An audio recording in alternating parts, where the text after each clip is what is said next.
Shalom. Selamat sore untuk kita semua. Haleluya, berbahagialah kita yang datang kepada Tuhan dengan membawa setiap puji-pujian yang terbaik hanya untuk Tuhan. Mari kita mau bersama-sama mempersiapkan hati kita untuk datang memuji Tuhan. Mari kita bersatu hati di dalam doa. Bapa, sungguh Engkau yang termanis di dalam kehidupan kami Tuhan. Kami bersyukur jikalau Tuhan sudah memimpin kehidupan kami sampai pada sore hari ini, semua berkat karena kemurahan Tuhan. Dan biarlah pada sore hari ini Tuhan, kami datang mempersiapkan hati kami, mempersiapkan puji-pujian yang terbaik untuk kami naikkan hanya kepadamu Tuhan. Terima kasih Tuhan, terima kasih. Kami mau nyatakan kami siap dalam ibadah kami sore hari ini. Kami mau percaya Tuhan yang akan memberkati ibadah kami. Terima kasih Tuhan, terima kasih. Di dalam namamu Tuhan Yesus Kristus kami berdoa. Haleluya, amin. Sama-sama kita mau terima sukacita surga. Haleluya.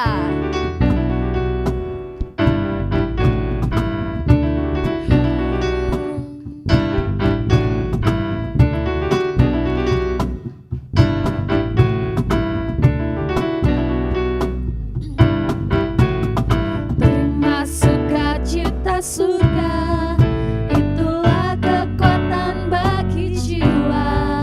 Ku dapat rasakan kasih-Nya di tengah badai yang bergelora. Terima sukacita surga, itulah kekuatan bagi jiwa. Ku dapat saksikan kuasa-Nya, taklukkan badai yang bergelora.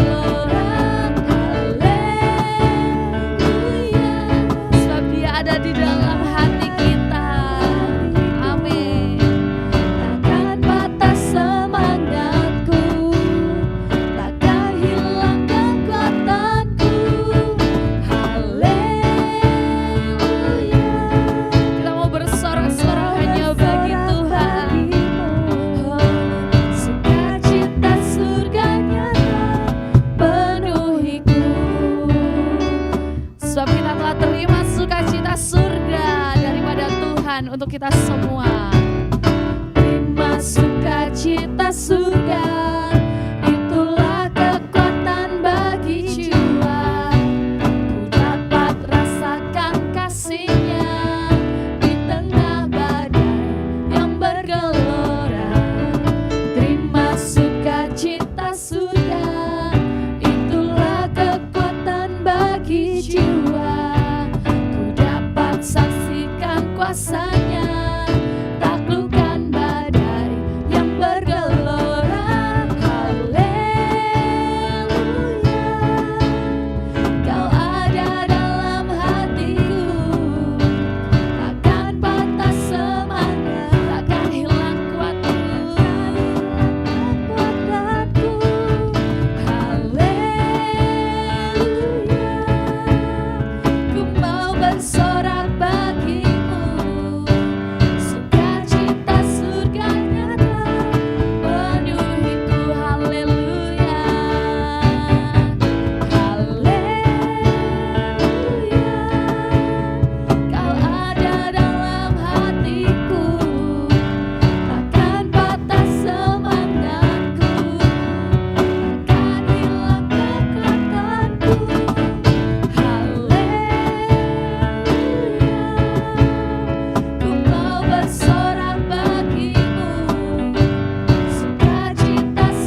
pujian kita untuk Allah kita yang besar dan termulia. Haleluya. Kau terbesar dan mulia,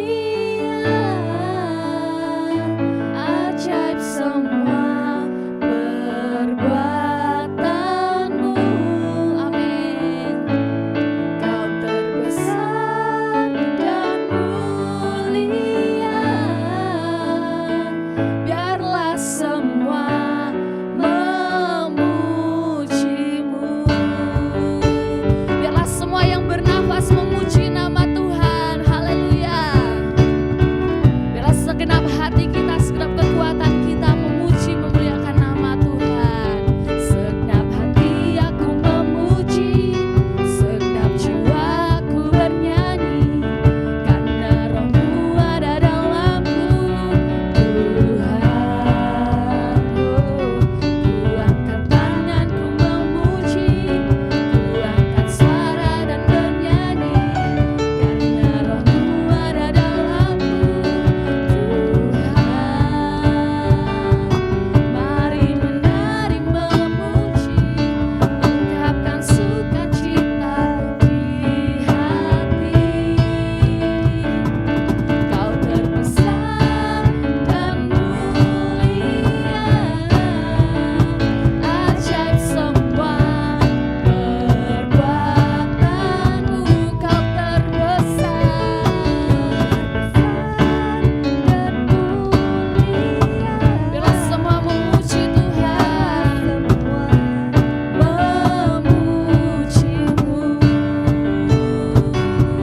Kita mau sungguh-sungguh memuji Tuhan, sebab Dia Allah yang terbesar dan termulia dalam kehidupan kita.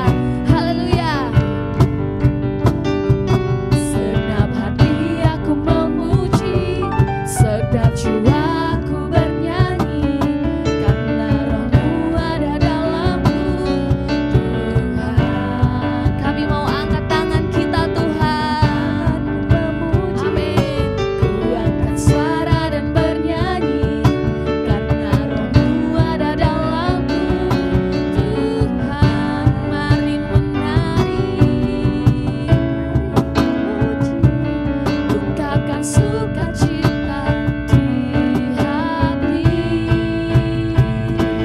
Kau terbesar dan mulia, ajaib semua perbuatanmu. Sungguh Kau terbesar dan mulia, biarlah semua memujimu. Kau terbesar dan mulia, ajaib semua perbuatanmu. Sungguh ajaib, terbesar dan mulia, biarlah semua memujimu. Sekali lagi, Kau terbesar dan mulia, terbesar dan mulia, ajaib semua perbuatanmu. Sungguh ajaib, dan mulia, biarlah semua memujimu. Biarlah semua memuji Engkau, semua memuji. Amin. Biarlah semua memujimu. Haleluya.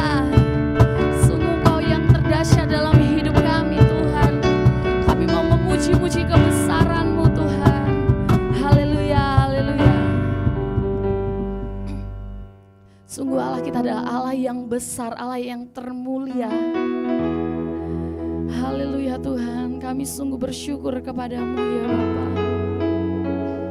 Mari sama-sama kita mempersiapkan hati kita untuk kita mendengarkan kebenaran firman Tuhan.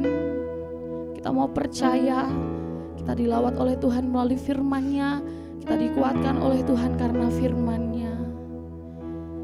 Sama-sama kita mau datang kepada Tuhan. Haleluya. Sebab kekudusan Tuhan melingkupi setiap kita. Ku datang Tuhan dalam hadirat-Mu, berhiaskan kekudusan. Seluruh surga sujud menyembah-Mu, ku tersungkur dan berseru. Ku datang Tuhan dalam hadirat-Mu, berhiaskan kekudusan. Seluruh surga sujud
besar dalam hidup kami Tuhan. Biarlah kekudusan-Mu melingkupi setiap kami. Terima kasih Tuhan. Oh Yesus, sebab Kau Allah yang layak kami sembah. Biarlah setiap kita memuji kebesaran Tuhan. Biarlah setiap kita menyembah Tuhan, sebab Tuhan itu baik dalam kehidupan kita. Haleluya. Terima kasih Tuhan. Nyanyi kudus, kuduslah Tuhan Allah Maha Kuasa. Nyanyi kudus, kuduslah Tuhan, sebab Kau Allah yang kudus Tuhan. Amin. Sekali lagi nyanyi kudus. Nyanyi kudus, kuduslah Tuhan Allah Maha Kuasa. Sebab Kau Allah Maha Kuasa dalam hidup kami Tuhan. Nyanyi kudus, kuduslah Tuhan Allah Maha Kuasa. Bapa, kami bersyukur buat sore hari ini. Kami percaya Engkau bertahta atas pujian kami, melawat setiap kami, dan kami percaya kehadiran-Mu menyatakan kemuliaan atas setiap kami. Kami mengalami pembebasan, kemerdekaan di dalam Engkau.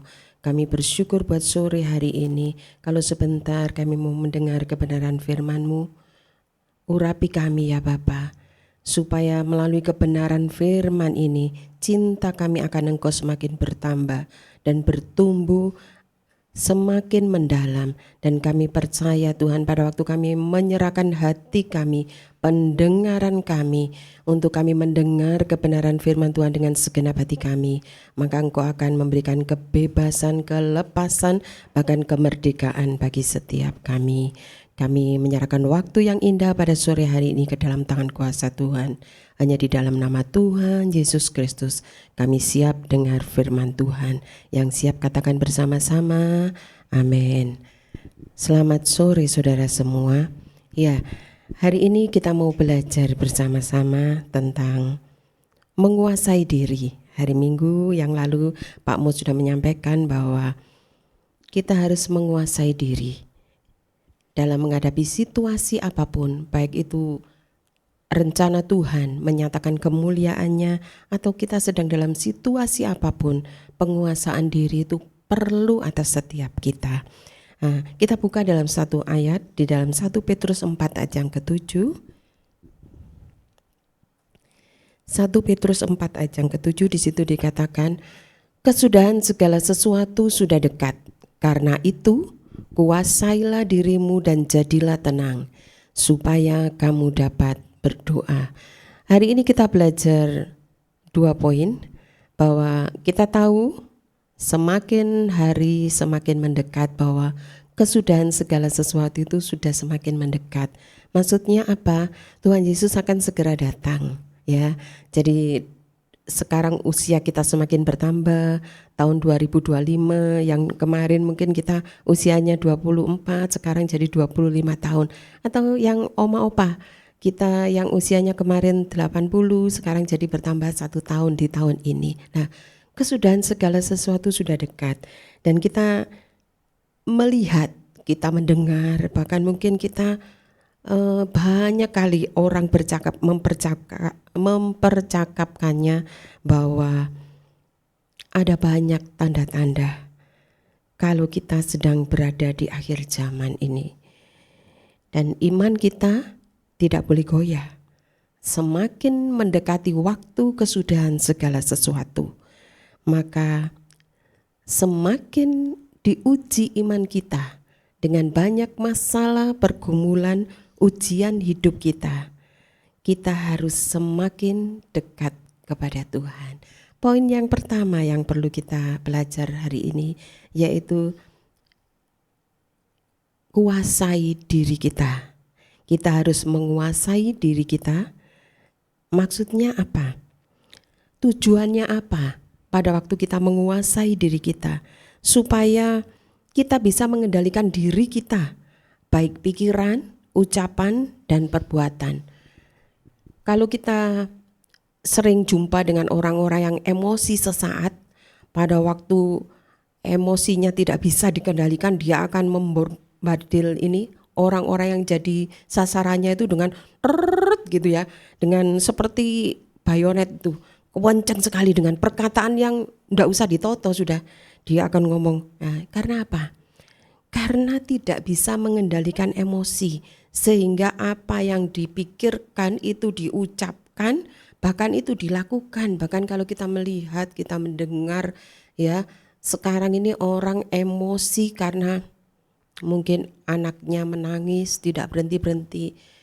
Karena segala sesuatu orang mulai tidak bisa kendalikan diri, tidak bisa kuasai diri dan emosinya, sehingga dia ambil jalan yang nekat. Tidak pikir kalau aku melakukan ini nanti aku masuk penjara. Tidak, karena apa? Sudah tidak bisa berpikir yang positif. Pokoknya aku umbar emosiku, aku lampiaskan rasa marahku, kecewaku, lalu akhirnya dia mulai lakukan sesuatu yang di luar nalar manusia. Kita melihat, kita mendengar di berita, kita lihat di YouTube, kita mungkin ada di tetangga kita, orang begitu tega melakukan hal-hal di luar nalar kemanusiaan. Karena apa? Tidak bisa menguasai diri. Hari ini kita belajar itu. Yang kedua, di sini dikatakan bahwa kenapa kok kita harus kuasai diri? Supaya kita tidak terjebak dalam emosi yang negatif. Pada waktu kita dengar kabar yang membuat kita kaget, lalu rasa takut itu muncul, ada rasa marah, ada rasa benci, ada rasa kecewa, jadi satu tumpuk blek. Lalu kita mulai berpikir bahwa ini tak lampiaskan segala sesuatu. Tidak, justru supaya kita ini bisa menguasai diri kita, kita tidak boleh terjebak dengan emosi yang negatif. Kalau berbicara emosi yang negatif berarti ada emosi yang positif, ada. Alkitab tulis, kalau engkau marah jangan sampai matahari terbenam. Nah, itu orang-orang yang sudah bisa kendalikan emosinya. Nah, saya beberapa waktu yang lalu antar anak-anak, tidak setiap kali, tapi beberapa tahun ini baru sekali anak-anak itu ada dites tentang emosi mereka, kejiwaan mereka.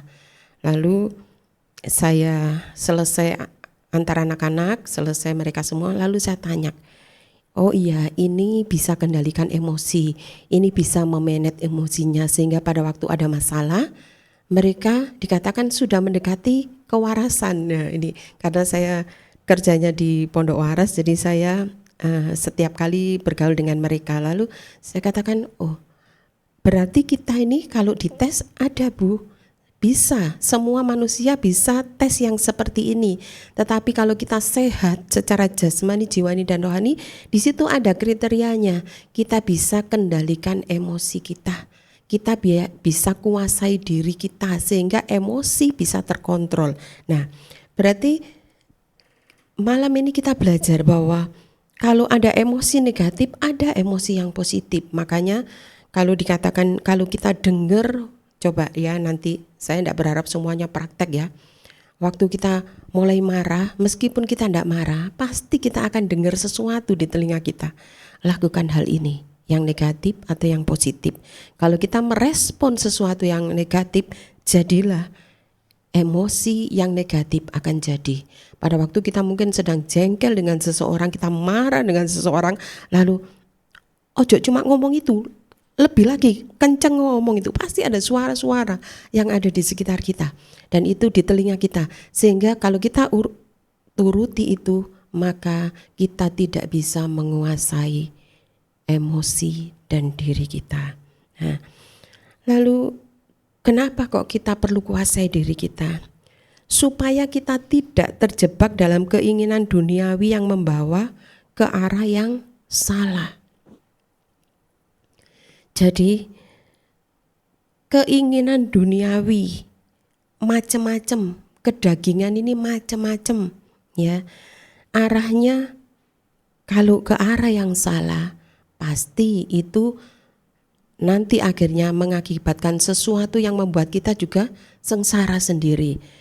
Dulu waktu masih muda atau beberapa tahun yang lalu, seringkali kita mendengar, ojo manggon di perumahan, ya, ojo tinggal di perumahan. Kenapa? Saya tanya. Persaingannya ketat. Nanti tetangganya punya mobil, kamu pasti panas pingin punya mobil. Tetangganya beli motor, kamu pasti panas pingin beli motor. Itu kan tergantung pribadi. Saya tinggal di perumahan sudah beberapa tahun, dan saya melihat persaingan itu bukan hanya waktu kita tinggal di kompleks perumahan atau di perkampungan, tergantung bagaimana kita menguasai diri kita ya. Jadi keinginan duniawi yang membawa ke arah yang salah. Kalau kita belajar, kalau tidak cukup duitnya beli mobil, masa kita mau menangis sama suami, belikan mobil, tetanggaku depan sudah beli mobil. Itu sesuatu yang salah. Tetapi di sini kita mau belajar bahwa ada banyak hal di sekitar kita, tidak melihat kita tinggal di mana, tetapi kalau kita sungguh-sungguh bisa menguasai diri kita, maka keinginan duniawi yang membawa ke arah yang salah tidak akan kita ikuti. Anak-anak yang sekolah, kuasai dirimu. Saya pernah menyampaikan di sini, setiap kali saya jalan ke arah Pondok Waras dari rumah, saya nyebrang jalan di pojokan mau masuk Gang Astajati. Di situ banyak sekali obat batuk, bungkusnya yang berceceran lebih daripada 10. Saya ngomong, semalaman ada banyak anak-anak yang menyalahgunakan. Mari kita mau belajar, kuasai diri. Anak-anak muda, anak-anak remaja, pemuda, dewasa, lansia, siapapun kita harus bisa menguasai diri kita. Supaya apa? Kita tidak keinginan duniawi yang membawa ke arah yang salah. Banyak hal, ada banyak iming-iming.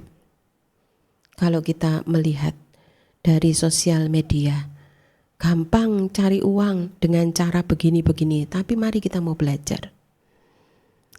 Sebagai anak-anak Tuhan, kita mau belajar kuasai diri. Dengan apa? Dengan lebih dekat kepada Tuhan. Amsal 25 ayat yang ke-28, di situ dikatakan, orang yang tidak dapat mengendalikan diri adalah seperti kota yang roboh temboknya. Setiap kota atau negara pasti ada ini perbatasannya. Di situ pasti disediakan penjaga-penjaga. Kalau di daerah Indonesia, tentara-tentara yang berjaga-jaga di perbatasan wilayah. Dan kalau masih ada di darat pasti ada tembok. Kecuali di lautan, itu pun juga tetap ada penjaganya. Dan tujuannya apa? Supaya musuh tidak masuk di situ. Nah, musuh kita itu siapa? Lah, musuh kita iblis. Kalau kita tidak bisa kendalikan diri, berarti tembok yang kita bangun itu roboh. Caranya bangun temboknya apa? Nanti yang kedua kita belajar. Bahwa jadi orang yang tidak dapat mengendalikan diri adalah seperti kota yang roboh temboknya, sehingga pada waktu musuh itu datang serbu, hancurlah penduduk. Akhirnya jadi semua harta benda jadi jarahan musuh. Nah, di sini kita belajar supaya hati kita, tubuh kita tidak jadi jarahan si jahat yang namanya iblis itu. Kita harus jaga supaya tembok kota kita, tembok benteng hidup kita tidak menjadi roboh. Dengan apa? Dengan doa-doa, supaya musuh itu tidak mudah masuk. Godaan boleh ada di sekitar kita, kanan kiri kita, depan belakang, ada semua mencobai kita untuk kita jatuh di dalam tidak bisa menguasai diri dalam emosi, dalam pikiran, dalam ucapan, dalam perbuatan. Tetapi kalau kita bangun tembok tiap hari, maka musuh itu tidak akan bisa mengecohkan kita, karena kita tahu kita punya Tuhan yang berkuasa. Nah, jadi di sini dikatakan bahwa kita harus belajar. Jangan sampai masalah yang membuat kita kehilangan kendali dan identitas kita sebagai orang percaya. Jangan sampai karena kita hilang kendali, tidak bisa menguasai diri kita, orang jadi lupa. Ini anak Tuhan, apa siapa? Karena apa? Kita tidak bisa kuasai diri kita. Karena apa? Karena kita ikut arus yang ada. Orang ke kanan, kita ke kanan. Orang ke kiri, kita ikut ke kiri. Tetapi kalau kita orang yang bisa menguasai diri, orang mau belok kanan, belok kiri, kita akan lurus. Karena kita punya prinsip di hadapan Tuhan. Kita buka dalam 1 Petrus 1 ayat yang ke-6 dan yang ke-7. 1 Petrus 1 ayat yang ke-6. Ya. Bergembiralah akan hal itu, sekalipun sekarang ini kamu seketika harus berduka cita oleh berbagai-bagai pencobaan. Ayat yang ke-7, maksud semuanya itu ialah untuk membuktikan kemurnian imanmu yang jauh lebih tinggi nilainya daripada emas yang fana, yang diuji kemurniannya dengan api, sehingga kamu memperoleh puji-pujian dan kemuliaan dan kehormatan pada hari Yesus Kristus menyatakan dirinya. Dikatakan di sini kita harus tetap bergembira meskipun hari ini kita sedang diuji. Supaya apa? Untuk membuktikan kemurnian iman kita. Bukan berarti Tuhan kejam ke kita. Tuhan jahat, Tuhan tidak sayang kepada kita. Justru Tuhan sayang kepada kita. Maka iman kita diuji. Supaya apa? Satu saat pada waktu kita lolos dari ujian itu, kita akan timbul seperti emas. Bukan emas yang fana, tetapi emas yang sungguh-sungguh dikatakan ini, sehingga kita boleh memperoleh puji-pujian dan kemuliaan dan kehormatan pada hari Yesus Kristus menyatakan dirinya. Kita sudah mendengar kesaksian bahwa ada banyak orang yang punya duit, sakit, mereka berpikir dengan keuangan bisa lakukan kesembuhan, pergi ke dokter, dengan berbagai macam. Tapi semua kalau kita mau serahkan kepada Tuhan, masalah hidup kita datang kepada Tuhan. Pada waktu ujian itu ada, kita datang ke Tuhan. Pada waktu kita menghadapi kekhawatiran, ketakutan akan masa depan anak-anak kita, masa depan rumah tangga kita, kelanjutan dari toko kita yang sedang kita kelola, atau rasa sakit kita, bahkan segala pergumulan yang kita hadapi, satu yang harus kita lakukan, yaitu kita ingat bahwa Tuhan itu cinta kepada kita. Sehingga tidak ada lagi, saya pernah ucapkan, kalau di bibir kita naikkan ucapan syukur, aku terima pergumulan ini, aku tetap bersyukur. Karena Tuhan pemilik kehidupan kita itu yang akan mengendalikan hidup saya dan saudara. Pada waktu keluar ucapan syukur, tidak akan sama. Dari bibir yang sama tidak akan keluar persungutan. Biar kita ambil sesuatu yang positif untuk membangkitkan iman kita. pada waktu kita sakit, jangan menggerutu, jangan marah kepada Tuhan. Sakit bertahun-tahun tidak sembuh, tetapi kita mau katakan, Tuhan, kalau sampai hari ini aku bisa bertahan, aku masih tetap bisa bernafas, meskipun kondisiku seperti ini, itu juga karena cinta Tuhan yang memberi kekuatan sampai hari ini. Jadi dikatakan di sini supaya apa? Proses itu biasa di dalam hidup, kata Tuhan. Tetapi dia akan menghasilkan buah yang luar biasa. Apa? Ada ketekunan. Di situ ada kemuliaan Tuhan yang akan kita nikmati, dan ada kehormatan yang akan kita terima sampai akhirnya pada waktu Tuhan menyatakan dirinya kepada kita. Ayat yang selanjutnya yaitu tadi kita buka yang pertama di dalam 1 Petrus 4 ayat yang ke-7. 1 Petrus 4 ayat yang ke-7. Nah, tadi kan yang pertama, karena itu kuasailah dirimu. Supaya apa? Dan jadilah tenang, supaya kita dapat berdoa. Jadi dua hal yang pelajari. Kuasai diri dari banyak hal, dan yang kedua supaya kita tenang. Ya, di dalam Yesaya ayat yang ke-30, Yesaya 30 ayat yang ke-15. Ya. Sebab beginilah firman Tuhan Allah yang Maha Kudus, Allah Israel. Dengan bertobat dan tinggal diam, kamu akan diselamatkan. Dalam tinggal tenang dan percaya terletak kekuatanmu.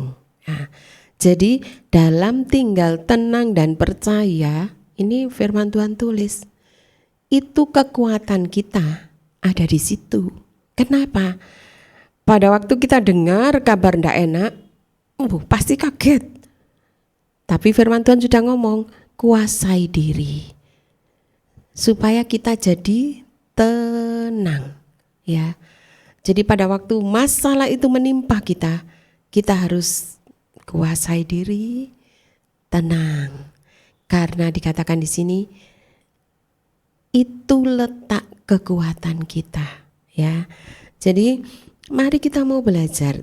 Kalau kita baca di selanjutnya di ayat yang ke-16, di situ dikatakan, kamu berkata, bukan, kami mau naik kuda dan lari cepat, maka kamu akan lari dan lenyap. Katamu pula, kami mau mengendarai kuda tangkas, maka pengejarmu akan lebih tangkas lagi. Jadi ini melambangkan bahwa sekuat apapun kita mencoba menyelesaikan masalah kita dengan kekuatan kita sendiri, dengan kepintaran kita sendiri, dengan kemampuan kita sendiri, maka justru dikatakan pengejarmu akan lebih tangkas. Dan kalau kamu berlari cepat, kamu akan lenyap. Ayat yang tadi dikatakan justru pada waktu kita tinggal tenang dan percaya kepada siapa? Kepada Tuhan pemilik hidup kita. Dia pencipta langit dan bumi ini. Maka disitulah kekuatan kita. Kenapa? Karena dari situ kita bisa berdoa. Kenapa kok harus berdoa? Ya, seringkali kenapa kok harus berdoa? Itu jalan satu-satunya. Karena dengan berdoa kita menggerakkan kuasa Allah. Dengan berdoa maka Tuhan pasti menjawab doa-doa kita. Kapan? Waktu dan saatnya Tuhan yang akan menentukan. Dengan berdoa dan percaya dengan iman, maka Tuhan menjawab semua doa kita tentang apapun juga. Apapun yang kita doakan, Tuhan bisa menjawabnya dengan caranya yang ajaib. Yang kedua, kenapa kok perlu berdoa? Tadi kan, kuasai diri dan tenang supaya bisa berdoa. Tujuannya kan ini. Kenapa kok harus berdoa cuma jalan satu-satunya? Karena doa itu merupakan jalur komunikasi kita dengan Tuhan. Mari yang hari-hari ini punya pergumulan dan doa, teruslah berdoa. Maka semakin kita jalin komunikasi, berdoa setiap waktu, berdoa jalin komunikasi dengan Tuhan, maka kita akan semakin mengenal pribadi Tuhan di dalam hidup saya dan saudara. Kita tidak akan ngomong Tuhan itu jahat. Kita tidak akan ngomong Tuhan itu tidak adil, tidak. Karena semakin banyak kita berdoa, semakin banyak kita bergaul karib dengan Tuhan dalam doa-doa kita, kita akan mengenal bahwa sungguh Allah kita adalah Allah yang luar biasa. Yang ketiga di sini dikatakan, kenapa kok harus berdoa? Karena doa bisa mendatangkan kemuliaan Allah. Semua jalan yang sudah kita tempuh mungkin tidak ada hasil, tapi dengan berdoa maka kuasa Allah dinyatakan atas saudara dan saya. Jadi mari kita mau belajar bersama-sama. Dikatakan tadi bahwa kuasai diri dan jadilah tenang supaya kita dapat berdoa. Karena cuma dengan berdoa saja kita bisa menggerakkan kuasa Allah. Itu adalah jalur komunikasi kita bersama dengan Tuhan dan bisa mendatangkan kemuliaan Allah atas hidup saya dan saudara. Kalau mungkin sampai hari ini Tuhan belum menjawab doa, bukan berarti Dia tidak bisa menjawab doa kita. Namun Tuhan mau melalui masalah kita, melalui pergumulan kita, melalui sakit kita, supaya kemuliaan Tuhan terpancar kepada orang yang ada di sekitar kita masing-masing. Orang akan ngomong, percaya aku. Meskipun akeh pergumulane, tak delok anak-anak Tuhan itu, orang Kristen itu, mereka masih bisa tersenyum, ya kan? Nah, jadi mari kita mau menghadapi segala sesuatu yang ada di dalam hidup ini. Entah itu rasa khawatir, rasa takut, rasa sakit, pergumulan model apapun juga, cuma satu jawabannya, dengan berdoa. Dan berdoalah untuk segala sesuatu yang sedang Anda rencanakan. Karena apa? Tuhan yang akan mengawalinya. Kalau kita lakoni dhisik wis doae keri, itu sesuatu yang salah. Jadi serahkan semua di dalam hidup kita yang sedang terjadi atau yang akan datang, karena Dia yang akan melanjutkan, bahkan Dia akan mempermudah jalan-jalan kita ke depannya. Rancangan Tuhan akan hidup kita terjadi dalam 3 proses. Tuhan ciptakan kita melalui sesuatu awal yang baik. Kita diciptakan segambar dan serupa dengan Tuhan. Kita sudah belajar hari Senin dengan Pak Steve melalui WAH bahwa Tuhan ciptakan kita segambar dan serupa dengan Dia. Awal yang baik. Dan proses menghadapi hidup ini itu proses yang sulit. Tetapi itu akan mudah kalau kita dekat dengan Tuhan. Kalau kita bergaul karib dengan Dia melalui doa-doa pribadi kita. Dan yang terakhir, akhir dari hidup kita. Kalau kita lihat film, pasti yang ditunggu apa? Happy endingnya. Dan kalau kita setia sampai akhirnya Dia datang, maka akhir yang bahagia itu akan jadi bagian kita. Karena apa? Tuhan di awal sudah menciptakan kita dengan tujuan baik. Menjalani hidup ini ada banyak kesulitan dan tantangan, tetapi akhir dari segalanya Tuhan menjanjikan ada kebahagiaan bersama dengan Tuhan. Satu ayat yang terakhir di dalam Daniel 11 ayat yang ke-32 bagian B. Daniel 11 ayat yang ke-32 bagian B dikatakan, tetapi umat yang mengenal Allahnya akan tetap kuat dan akan bertindak. Kalau kita dikatakan sebagai umat yang mengenal Allah kita, yang setiap hari kita bergaul dengan Dia melalui doa-doa kita, maka kita akan kuat dan kita akan bertindak bersama dengan Tuhan. Karena apa? Karena kita kenal Allah kita. Dia Bapa yang penuh kasih. Dia Bapa juga yang tidak pernah meninggalkan kita sendiri, tetapi Dia yang selalu menggandeng kita dengan tangan kanannya dan membawa kita kepada kemenangan. Amin. Kita akan berdoa. Bapa, terima kasih buat kebenaran firman yang malam ini kami belajar bersama-sama. Kami tahu kami harus menguasai diri kami menghadapi hari-hari ini yang tidak semakin membaik, supaya kami boleh bisa berdoa, dan kami juga harus tenang dan percaya supaya kami juga bisa berdoa lebih dekat, lebih karib lagi kepada Tuhan. Karena hanya Engkau satu-satunya penolong di hidup kami. Engkau yang menciptakan bumi, Engkau yang menciptakan langit ini juga. Engkau yang menciptakan setiap kami, anak-anak-Mu, serupa dengan Engkau. Engkau punya rencana yang indah atas hidup kami. Kalau perjalanan kami sulit karena ada banyak pergumulan, kami percaya kami tidak akan berjalan sendiri tanpa Engkau. Kami mau berjalan bergaul karib dengan Engkau melalui doa-doa pribadi kami, doa yang rindu menjalin hubungan yang erat dengan Engkau.